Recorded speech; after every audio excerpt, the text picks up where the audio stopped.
एक आदमी एक चीज से गुजरा नहीं है, वो कैसे समझा सकता है कि इंसान को उसकी जिंदगी के मसले में कैसे फतवा दे सकता है जो गुजरा ही नहीं है उस चीज से। मेरे लीडर्स 2/3 दुनिया पे राज कर चुके हैं, कॉन्स्टेंटिनोपल, स्पेन, पोर्चुगल से लेके रशिया तक। भाई मैं उनकी बात को क्यों ना सुनूं, जबकि वो रूहानी लोग थे, अल्लाह वाले लोग थे, दीनदार लोग। मैं उस आदमी की हिस्ट्री या उस गोरे की हिस्ट्री क्यों पढूं जिसकी एफर्ट के अंदर अल्लाह का नाम ही नहीं है। हमारी कौम का वतीरा ये हो चुका है कि जो अच्छा हुआ है जी वो मैं कीता है, जो बुरा हुआ है वो तकदीर में लिखा है। ये टोटल कुफरिया बात है। जो खैर हुई है वो अल्लाह ने की है, क्रेडिट ले नहीं सकता इनसे। और जो गंद हुआ है वो सारा मैंने किया है। जब डाउट आए, जब शक आए, जब कंफ्यूजन आए, जब मलामत आए, जब गिल्ट आए, जब कॉम्प्लेक्स आए, जब कॉम्प्लिकेशन आए, ये सब लिखा हुआ है कुरान हदीस के अंदर कि मैनेज कैसे करना है। अब वो आदमी पढ़ा रहा है मार्केट के अंदर आके जिनने दो गलियां नहीं फतह की लाइफ में कर। अगर इतना मार, इस साइड दीनदारों ने भी मारा, दुनियादारों ने भी मारा है। क्वालिटेटिव काम ज्यादा इंपैक्टफुल है, क्वांटिटेटिव काम इतना इंपैक्टफुल नहीं होता। अब अल्लाह फरमाता है कुरान में कि कैपेसिटी को सामने रख के तकवा इख्तियार करना। तुझे 3000 नमाजें पढ़ने का हुक्म नहीं दिया हमने, तो 3 ही पढ़ ले, लेकिन सही तरीके से पढ़।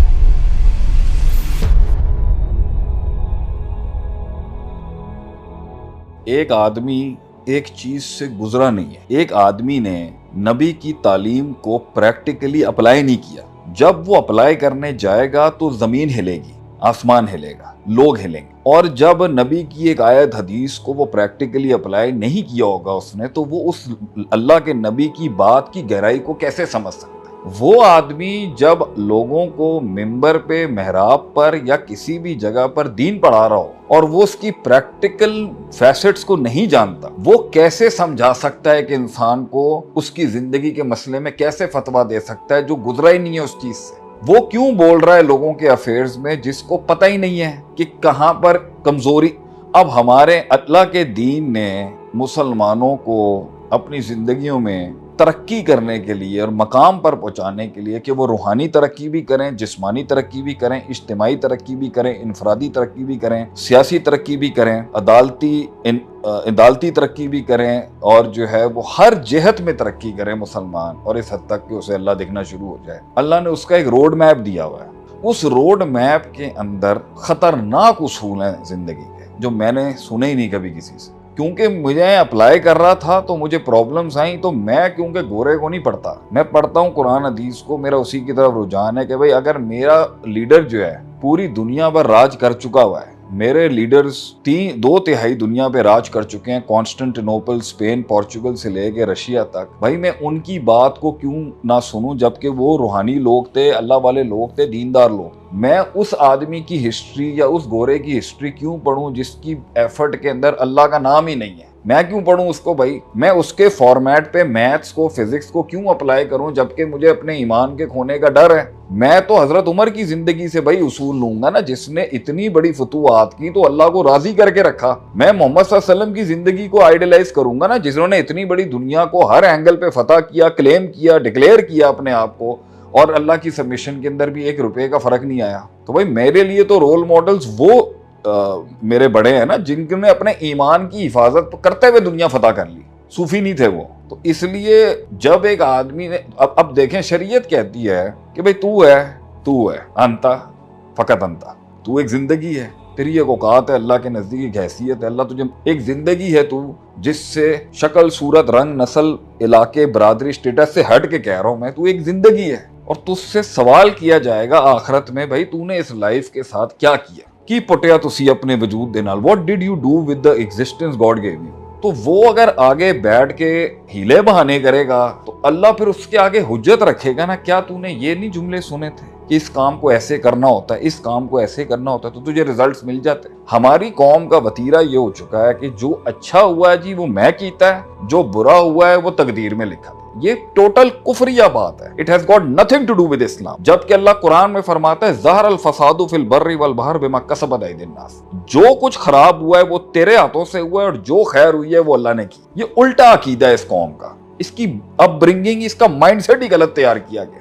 जो खैर हुई है वो अल्लाह ने की है, क्रेडिट ले नहीं सकता इंसान। और जो गंद हुआ है वो सारा मैंने किया है। मेरे ही बोंगी होंगी, मेरे ही गलत फैसले होंगे, मेरे ही नफ्स नफ्सियाती इश्यूज होंगे जिसकी वजह से मैंने काम खराब कर दिया। अब अल्लाह ताला ने इंसान को एक लॉग, मैं कुरान और हदीस को ना लॉग बुक का नाम देता हूं, इट्स अ लॉग फाइल। एक आदमी कहीं पहुंचना चाहता है ना भाई, तो उसके पास लॉग फाइल मौजूद है जिसमें अल्लाह कहता है कि तू यहां से वहां तक इन उसूलों के साथ, इन डिप्यूटेशंस और इन दुश्मनियों को इरेडिकेट करके तू पहुंच सकता है यहाँ। उसमें कई रूल, उसमें रूल्स ऑफ एंगेजमेंट बताए गए हैं कुरान हदीस के अंदर। तो जो इंसान भी अपनी लाइफ में अपने अपने लेवल पर अपने अपने फिरौनों से, अपनी अपनी लिमिटेशंस, अपने अपने अबू जहल और अब्दुल्ला बिन उबई और बेवफ जो भी अपने नफ्स के खबीस पने से भी हैंडल कर रहा है ना, उसके अंदर पूरी लॉग बुक है वो कि भाई तूने किन किन स्टेप्स के साथ अपने आप को मैनेज करना है। जब डाउट आए, जब शक आए, जब कंफ्यूजन आए, जब मलामत आए, जब गिल्ट आए, जब कॉम्प्लेक्स आए, जब कॉम्प्लिकेशन आए, ये सब लिखा हुआ है कुरान हदीस के अंदर कि मैनेज कैसे करना है। अब वो आदमी पढ़ा रहा है मार्केट के अंदर आके जिनने दो गलियां नहीं फतह की लाइफ में कभी। तो मतलब मैं जब इस दीन की तरफ आया था तो मैंने ये देखा भाई कि मौलवी एक बड़ी पिसी हुई मखलूक है। तो मेरा तो एक ऐसा अजीब माजी है कि मैं तो वो रख ही नहीं सकता यहाँ पे लोगों के आगे। तो भाई इतने तगड़े माइंडसेट और इतने मिजाज वाले आदमी ने अब ह्यूमिलिटी अपनानी है, तो मैंने 5 साल 6 साल तो अपनाई, मगर इतना मारा इस साइड दीनदारों ने भी मारा, दुनियादारों ने भी मारा है। तो मैंने फिर किताब खोल के तलाश की भाई कि या तो मैं अगर या तो मेरी क्रिएशन गलत है, या मेरी फितरत गलत है, या मुझे पढ़ाया गलत गया ये इस चीज का जवाब बनता है यहाँ पर। जैसे कि हमारे यहाँ कहा जाता है भाई अमल करो, अमल करो, अमल करो, अमल से बनती है जन्नत भी, जन्नत भी की ये शेर है क्या?